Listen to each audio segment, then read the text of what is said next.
Salut la compagnie! Bienvenue dans Cogito Ergo Sum, le podcast qui cherche à décrypter les ingrédients d'une expérience utilisateur mémorable. Moi c'est Margot, je contribue à créer des expériences utilisateurs fluides et intuitives sur des logiciels, portails web ou applis mobiles depuis 2014. À travers ce podcast, j'ai envie de m'inspirer des expériences des autres. Je suis convaincue qu'il y a plein de points communs dans la création d'expériences utilisateurs, quel que soit le domaine. La prof qui prépare son TP pour ses élèves, le restaurateur qui travaille son concept de restaurant, ou les parents enjoués qui préparent le goûter d'anniversaire de leur enfant. C'est ce qu'on va explorer dans ce podcast.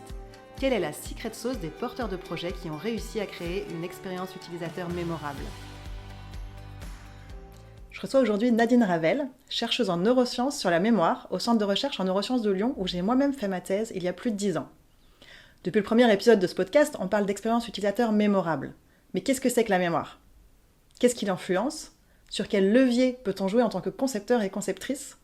C'est tout ça qu'on va explorer dans cet entretien passionnant. Bonjour Nadine. Bonjour Margot. Merci de venir dans mon podcast. Et pour commencer, j'aimerais te demander de te présenter rapidement, ainsi que ton parcours et puis ton métier actuel. Donc je suis neurobiologiste. Je suis actuellement directrice de recherche au CNRS, dans un labo qui s'appelle le Centre de recherche en neurosciences de Lyon, qui se situe sur le site du Vinatier, l'hôpital psychiatrique. Ma spécialité, c'est la mémoire, donc c'est mon objet d'étude. Et mon parcours, il est assez classique finalement, c'est-à-dire que je suis arrivée à l'université, j'ai fait des études de biologie, puis je me suis spécialisée en physiologie et finalement je me suis spécialisée sur la neurophysiologie, la neurobiologie, donc le fonctionnement du cerveau. Ok. Voilà, et que dire d'autre? Et je m'occupe aussi depuis maintenant une dizaine d'années d'un réseau national qui rassemble toutes les équipes qui, en France, s'intéressent à la mémoire. Donc ça s'appelle le GDR Mémoire, c'est le CNRS qui crée comme ça. GDR, ça veut dire groupement de recherche. Le CNRS essaye d'avoir une espèce de guichet d'entrée pour les journalistes, pour les gens de la société civile, pour les industriels, de façon à pouvoir renvoyer les gens vers les bonnes personnes en fonction des questions qui se posent dans leur environnement professionnel ou personnel. Donc moi, je suis un petit peu le circuit d'aiguillage de ce réseau. Voilà. Ok, super. Il y a une centaine d'équipes, donc c'est un gros réseau. D'accord, très bien. Et ben, pour démarrer, moi j'aime bien qu'on définisse un peu les termes qu'on utilise. Donc aujourd'hui, le sujet cœur, c'est la mémoire. Est-ce que tu peux me définir qu'est-ce que c'est que la mémoire? Alors, c'est une question intéressante et difficile à la fois. Mais je dirais que la mémoire, c'est finalement une fonction cérébrale qui nous permet d'enregistrer ce qui se passe dans notre environnement, d'en garder une trace qui nous permet d'adapter notre comportement lorsqu'on se retrouve dans une situation qui ressemble à celle qu'on a vécue. Ça, c'est la première définition. Et j'aimerais bien ajouter une autre définition, c'est que la mémoire n'existe pas, de mon point de vue. Alors, tout le monde ne serait pas d'accord avec ça, mais j'aurais plutôt tendance à dire les mémoires, car la mémoire est loin d'être quelque chose qui est unifié. Il y a plusieurs sortes de mémoires, en fonction de leur contenu, en fonction du temps. Et je ne sais pas si tu veux que je développe ça. Oui, bah oui, complètement. Donc, c'était la question suivante, hein, je crois. D'accord. C'est quoi les différentes formes de mémoire? Donc la mémoire, évidemment, la première chose à laquelle on pense, c'est il y a les choses dont je peux me souvenir tout de suite. Donc c'est ce qu'on appelle la mémoire à court terme. À l'intérieur de cette mémoire à court terme, il y a même ce qu'on appelle la mémoire de travail. Par exemple, je vais te donner un numéro de téléphone, tu n'as rien pour le noter sur le moment, donc ce numéro de téléphone va tourner dans ton cerveau. Donc ton cerveau va travailler sur cette information jusqu'à ce que tu puisses l'inscrire dans le dur. Et puis, il y a la mémoire à court terme, plus généralement, dont les limites temporelles sont difficiles à définir. Moi, je dirais moins de 24 heures. Ok. Et puis, il y a la mémoire à long terme et la mémoire à très long terme. Donc, il y a comme ça. La mémoire à long terme, c'est, je l'inscris pour moi après une nuit de sommeil. Parce qu'il se passe beaucoup de choses pendant cette nuit de sommeil. Il y a une réorganisation. Donc, dès qu'on a 24 heures, on est à long terme, si on a dormi. Et ensuite, il y a ce qu'on appelle en anglais la remote memory, c'est-à-dire la mémoire à distance, la mémoire très lointaine, la mémoire de nos souvenirs d'enfance, par exemple. Okay. Donc ça, c'est une subdivision en fonction du temps. Après, il y a une autre subdivision. Donc, il y a un Américain qui a travaillé, qui s'appelle Larry Squire, qui a produit la typologie de la mémoire. Donc lui, il a subdivisé la mémoire, ce qu'on pourrait appeler la mémoire explicite versus la mémoire implicite. Explicite ou déclarative, c'est une mémoire, si je te demande ce que tu as fait hier soir, tu vas pouvoir déclarer ce que tu as fait hier soir. Il y a sûrement des choses que tu as mémorisées, mais que tu ne pourras pas déclarer, mais que je pourrais peut-être révéler en donnant une amorce ou en te posant une question plus précise. Et à ce moment-là, on révélera cette forme de mémoire qui a bien été mémorisée, mais qu'on ne peut pas déclarer. Donc, il y a cette subdivision. Okay. À l'intérieur de la mémoire implicite, on trouve nos habiletés motrices.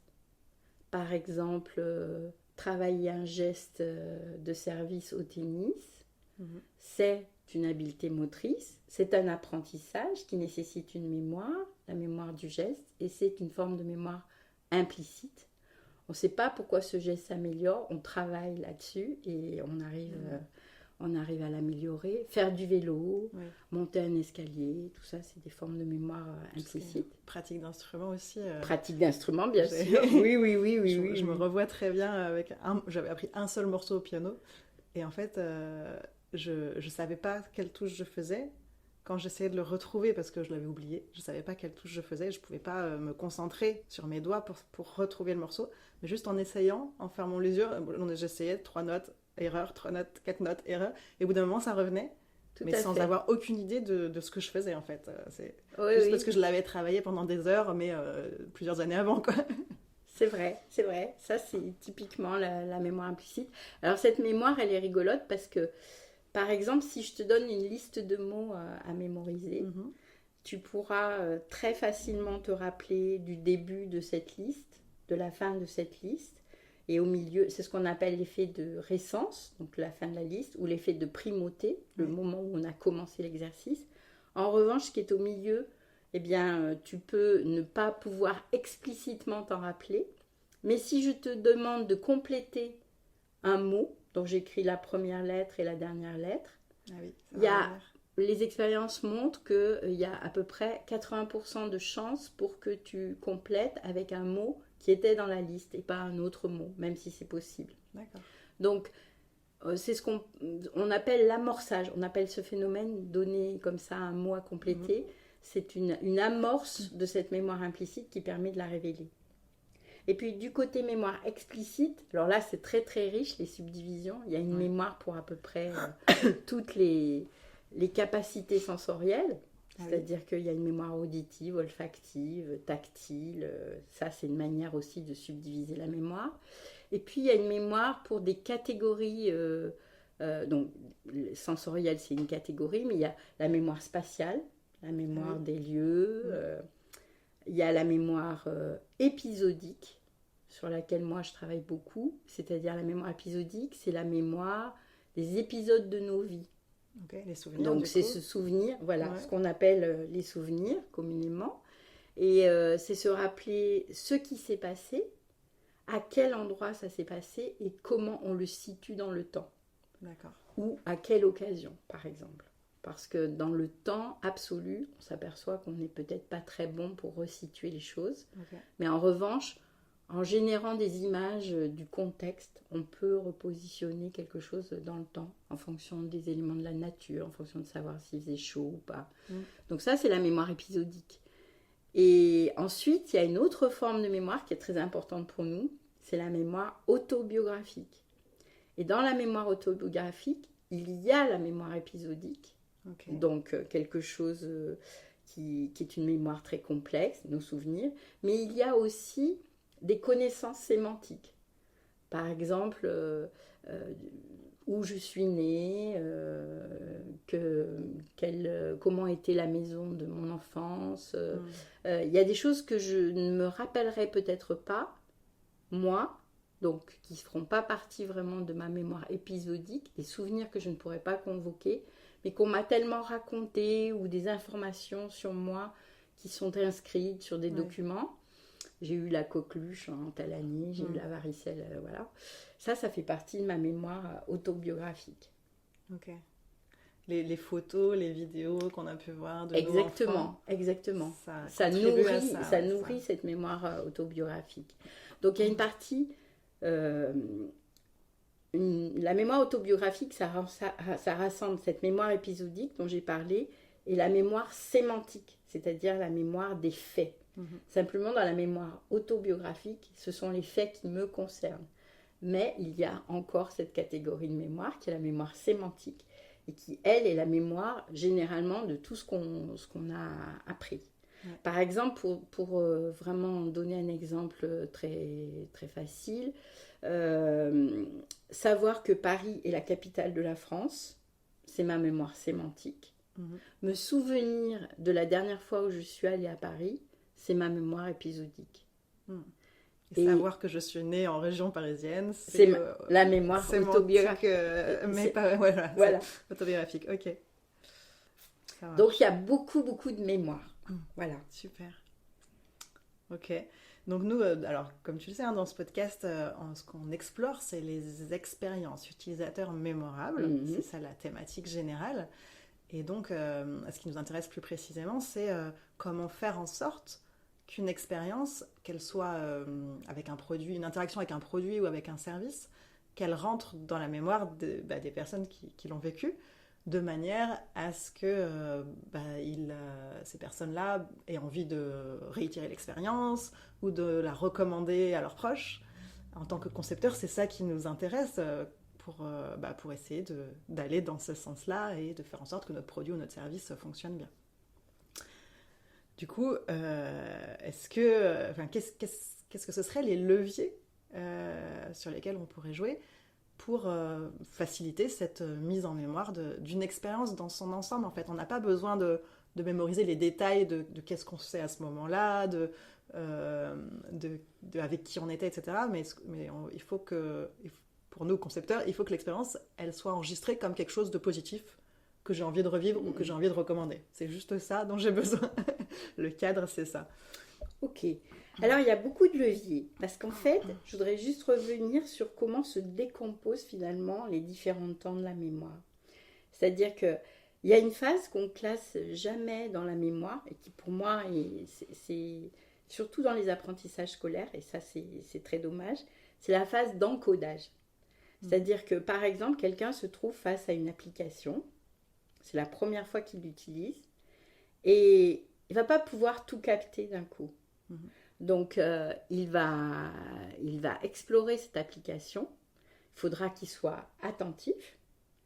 Là, il va voir un certain nombre de choses et il y a d'autres choses qu'il ne va pas voir. Parce que on a un empan attentionnel et un empan mnésique qui sont un peu limités. Donc, il va voir des choses, celles qu'il va voir, les informations qu'il va capter au moment de l'expérience, finalement, vont avoir une chance d'être mémorisées et d'être associées à, finalement, quelque chose d'agréable ou quelque chose de désagréable.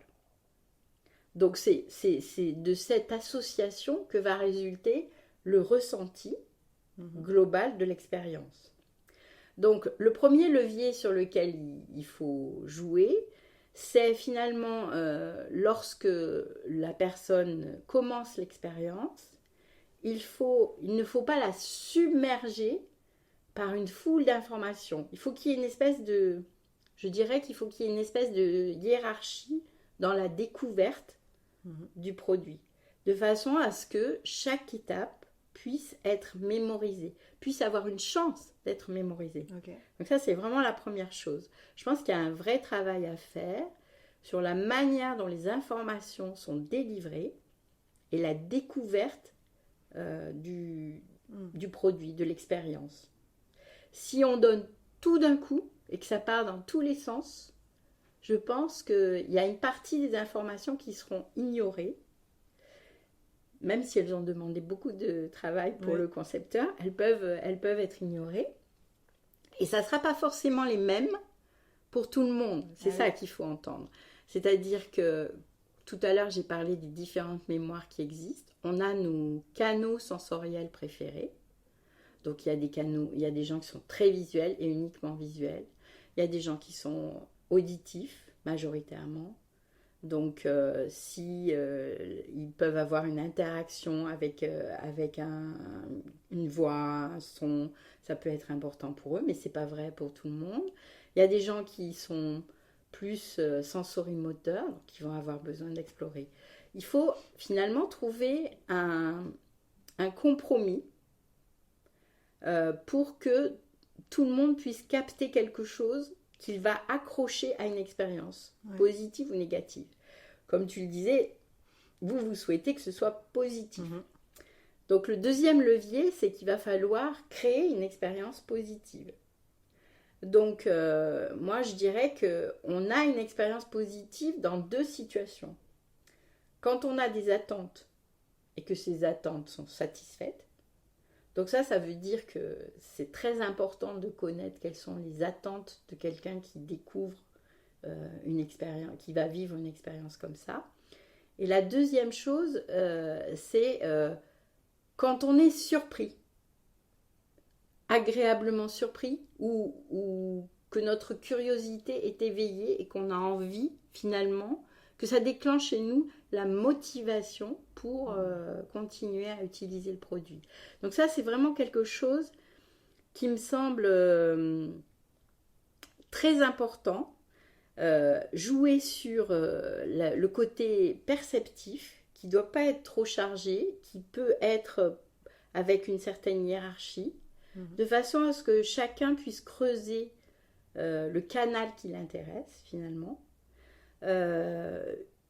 Ça va maintenir l'attention, ça va maintenir la motivation et ça va surtout assurer que c'est vraiment les éléments du produit qui vont être associés à ce qui va se passer de positif. Et ensuite, donc, créer la surprise. Notre cerveau, c'est un détecteur de nouveautés. Donc, si on lui propose des choses qu'il connaît déjà, il peut réactualiser ses connaissances, mais il peut avoir aussi tendance à laisser passer comme une espèce de filtre. Ça, c'est pas très intéressant, c'est pas la peine que je passe de l'énergie à ça.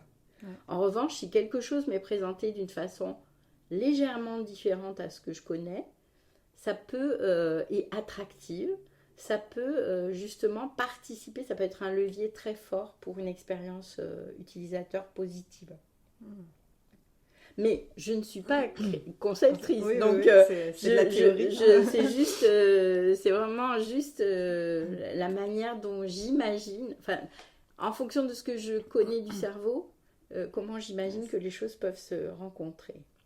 C'est super intéressant parce que moi j'ai l'impression que pour qu'une expérience soit fluide, quand on parle de logiciel en tout cas ou d'application, il faut être le plus invisible possible presque. C'est-à-dire que j'ai cette image en tête, un parallèle avec un spectacle vivant, tu vois, la personne qui s'occupe des lumières ou du son, on ne sait pas qu'elle existe tant qu'elle ne fait pas de bourde, si tu veux. Et donc j'ai un peu l'impression que c'est pareil, c'est que l'ergonomie, on ne va pas y porter attention tant que tout est fluide, tant que tout se passe bien, et que c'est seulement quand il y a des frictions finalement, des choses qui nous empêchent de comprendre, qui nous empêchent d'avancer, des bugs, ce genre de choses, que là on va dire « Ah mince, c'est nul ce truc ». Mais ça va créer une expérience négative. Voilà, c'est ça. Donc ça, c'est surtout ce qu'on veut pas. Et du coup, j'ai un peu l'impression que pour une expérience positive, il faut au contraire rendre l'ergonomie invisible dans le sens enlever toutes les frictions et être le plus, comment dire, Le moins invasif. Oui, voilà. Alors, je comprends ce que tu veux dire, mais en même temps, je pense que c'est pas... je pense que quand tu dis rendre l'ergonomie invisible, c'est que tout va bien, justement. Oui, c'est ça. Donc, c'est que la récompense est là. Le système, parce que dans le cerveau, il y a un système de récompense qui passe par un neuromédiateur qu'on appelle la dopamine. Et c'est vraiment... quand on se fait plaisir, on libère de la dopamine et ça inonde nos circuits neuronaux et ça favorise vraiment le fonctionnement des circuits. Donc je pense que quand tout va bien, donc quand l'ergonomie est invisible comme tu dis, ça veut dire qu'elle est invisible pour l'utilisateur, mais elle est quand même... Oui, ça veut dire que ça a été travaillé. Elle est là, elle a bien fonctionné et elle procure... Pour moi, elle procure du plaisir. Et quand il y a un bug, ça procure du déplaisir. Mais la fluidité, pour moi, c'est pas que l'ergonomie est invisible. Elle est là et elle fonctionne bien. On a trouvé finalement sa façon de fonctionner. Oui. Et donc, elle génère du positif. C'est pas un état neutre. Oui, mais ça attire peut-être pas l'attention. Mais oui. Ce que je me dis par rapport à ce que tu viens de dire, c'est que finalement, cet état qui n'est pas neutre, mais qui est juste, entre guillemets, ça fonctionne bien, tout est fluide, etc. Ça va peut-être permettre de donner des expériences agréables, mais peut-être que si on veut une expérience mémorable, il faut aller un cran plus loin et ajouter une dose de surprise, quelque chose d'un peu fun, d'un peu... qui va un peu au-delà de juste tout va bien, quoi. Voilà. Juste on n'a pas fait d'erreur. Voilà. Ça, c'est le minimum, en fait. C'est ça. Mais ça va juste faire une expérience parmi en fait, d'autres dans la journée. Voilà. C'est pas celle qui va être mémorisée sur du long terme. Exactement. Si on veut finalement faire la différence avec un produit, avec une expérience utilisateur qui a déjà été vécue, il faut apporter une touche un petit truc en plus qui va faire que c'est de ça dont on va se rappeler. Ouais.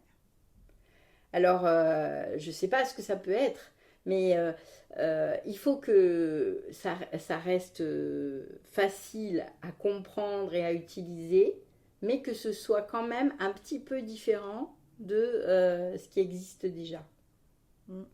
De façon à ce que cette petite différence, en fait, les toutes petites différences comme ça peut être minime, hein, c'est pas une révolution, c'est juste un petit truc minime. Ça va prendre une place énorme dans le souvenir. Ouais. Et le cerveau, justement, puisque c'est un filtre à nouveauté, il ne va garder que cette nouveauté. Alors évidemment, si elle est associée à quelque chose de catastrophique, ça peut jouer dans les deux sens. Hein. Mais je pense quand même qu'il y a moyen de faire quelque chose qui procure une émotion, finalement, une émotion positive au sujet. Et que cette émotion, elle va favoriser la mémorisation de l'expérience. Ouais. Et ça, je t'en parlais tout à l'heure en off, mais c'était vraiment le sujet de mon master, d'aller explorer en quoi la mémoire est influencée par les émotions, de quelle manière. Et j'avais fait à l'époque une tâche comportementale où j'avais pu montrer qu'à la fois le contexte et le contenu, lorsqu'il est émotionnel positif, est mieux rappelé qu'un contexte ou un contenu neutre, ou même négatif d'ailleurs. Donc c'est-à-dire que la chose qui était rappelée, si elle avait été encodée dans un contexte positif, elle était mieux rappelée que la même chose encodée dans un contexte neutre. Voire même négatif. Voire même négatif, oui. Donc ça c'était vraiment chouette de voir ça dans mes résultats. C'est un résultat important parce que l'émotion et mémoire sont toujours tirées vers le négatif. C'est-à-dire que parce qu'il y a beaucoup de recherches sur les mémoires traumatiques. Donc c'est pour ça, je pense, Oui, qu'on tirer a dans cette le sens, vision-là. Voilà, tirer dans le sens on entend négatif. beaucoup parler de ça. Pourquoi Ouais. est-ce que... Parce que finalement, moi je pense que c'est simple. Un souvenir négatif, ça nous gêne tout au long de notre vie. Ça nous empêche d'avancer, ça nous empêche de nous construire. C'est traumatique. Un souvenir très positif, ça ne nous empêche pas de nous construire. Au contraire, Oui. ça nous permet de nous transcender.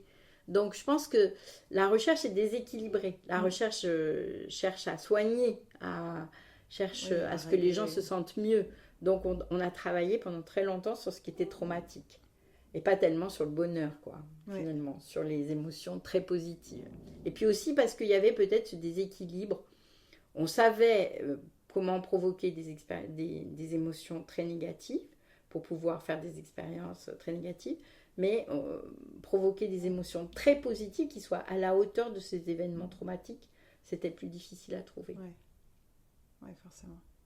Mais c'est intéressant ces résultats dont tu parles parce qu'ils ne sont pas si nombreux que ça dans la littérature en fait. Oui, un effet sur le positif. Ouais. Alors, en fait, on dit souvent les émotions aux deux bornes de l'échelle émotionnelle sont importantes. Il faut que ce soit intense en fait. Oui. Que ce soit intense négatif, intense positif. Bon, pour une expérience utilisateur, intense positif. Il faut que ce soit intense positif. Alors, est-ce qu'il y a un moyen pour un concepteur d'arriver à emmener un utilisateur jusqu'à une expérience tellement émotionnelle qu'elle soit à ce point positive? Je ne sais pas. Mais en tout cas, il faut créer du bien-être, du plaisir, du confort aussi. C'est-à-dire que par moment, l'esprit doit pouvoir être dans une espèce de routine qu'il connaît. Oui. Et puis, on monte en puissance et on en sort un peu. Mais il ne faut pas que ce soit non plus tout le temps en haut.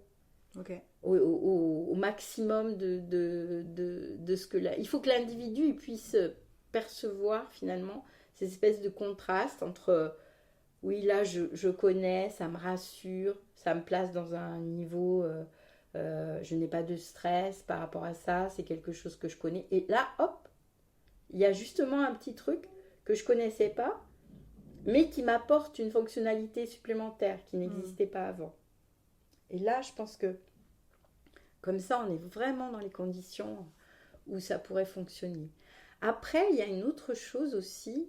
Alors, je ne sais pas si cette expérience utilisateur, tu la conçois comme quelque chose qui doit être unique, ou bien si c'est quelque chose, c'est-à-dire que ça doit être un one-shot. On doit, dès la première utilisation, on doit créer un produit mémorable, ou bien si c'est au fil des utilisations. Parce qu'il y a aussi ça dans la mémoire. C'est-à-dire que tout à l'heure, on parlait du geste du tennis, même si c'est une mémoire implicite, ou du geste du musicien. Quand les doigts n'accrochent plus sur le clavier du piano et qu'on joue de manière très fluide, il y a une énorme satisfaction par rapport à toutes ces heures où c'était laborieux. Je pense que c'est exactement la même chose pour tous les apprentissages. C'est-à-dire que notre satisfaction, notre dopamine, notre système de dopamine, il est aussi stimulé quand je reprends un produit que j'ai déjà utilisé une fois et je m'aperçois que c'est de plus en plus facile. Donc là, on va monter en puissance dans le plaisir et dans la récompense. Et ce sentiment de progresser, il va être pour moi encore plus fort que si c'était un one-shot hyper agréable. C'est-à-dire qu'un bon produit, je dirais, c'est aussi un produit où on sent qu'on est capable d'évoluer et qu'on apprend des choses et qu'on se débrouille de mieux en mieux. Ouais, ça assouvit le besoin de compétences. Voilà. Et puis surtout, ça va favoriser, parce que la mémoire se nourrit aussi de consolidation. C'est-à-dire que au début, on stimule un circuit. Ce circuit, il a l'énergie, on va pas rentrer dans les détails de la neurobio, mais disons qu'un circuit mnésique, c'est un circuit où l'énergie circule plus facilement. Donc, on a une facilitation des contacts entre les différents éléments et du coup, l'énergie circule plus facilement ici qu'ailleurs. D'accord. Donc, c'est pour ça que ce circuit est marqué. Donc, ça, c'est le premier temps de la mémoire. C'est ce qu'on appelle la plasticité synaptique. Et puis après, au fur et à mesure de la consolidation mnésique, c'est-à-dire au fil des jours, au fil du temps, au fil des nuits, où on consolide ce qu'on a appris, ce circuit peut se remanier de manière beaucoup plus drastique. C'est-à-dire que les structures qui sont impliquées, certaines vont se désengager et d'autres vont au contraire prendre plus de place. On va partir de l'hippocampe pour aller vers ce qu'on appelle le cortex préfrontal, qui est le cortex, on dirait, de l'intelligence, de la prise de décision. Et on va se dégager des apprentissages pour devenir plus créatif, pour pouvoir raisonner de manière en se libérant des apprentissages. Et cette évolution, finalement, des circuits de la mémoire, elle est aussi importante pour une expérience vis-à-vis d'un produit comme ce qui vous intéresse, parce que, en fait, il y a cette phase d'apprentissage, il y a la satisfaction d'apprendre, et puis un jour, il y a la satisfaction de voir qu'on maîtrise tellement bien qu'on peut même trouver des choses qu'on n'avait pas trouvées avant, trouver des raccourcis. Donc, je pense qu'il y a vraiment plusieurs temps. Il peut y avoir du plaisir à chaque... il y a le plaisir waouh, je dirais, première expérience, peut-être très basée sur une ergonomie fluide, un esthétisme, des choses nouvelles. Donc là, c'est l'effet waouh.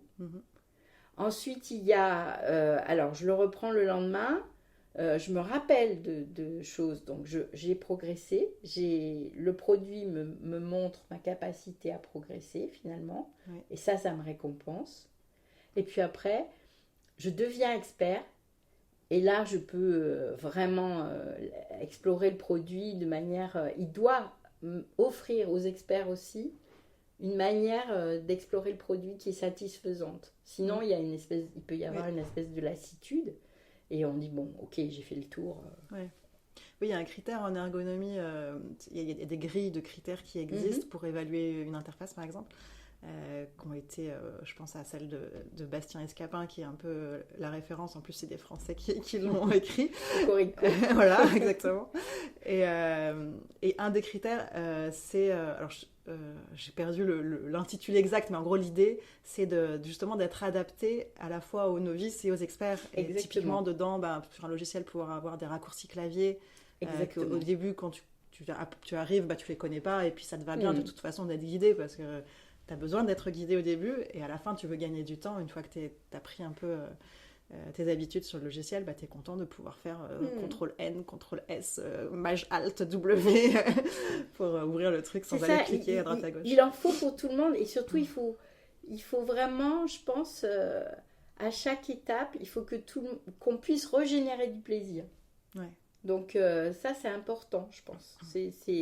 C'est pour ça que il faut pas non plus, à l'inverse, il faut pas non plus qu'un novice soit complètement découragé parce que il y a trop de choses à maîtriser au départ pour pouvoir avancer dans le logiciel ou dans l'application.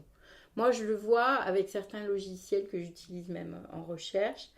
S'il faut passer pour la prise en main des mois, je ne vais pas avoir le courage de le faire. Mais si je peux déjà faire une petite application à mon niveau, je vais la faire, ça va m'apporter une satisfaction et ensuite je vais creuser et je vais pouvoir continuer.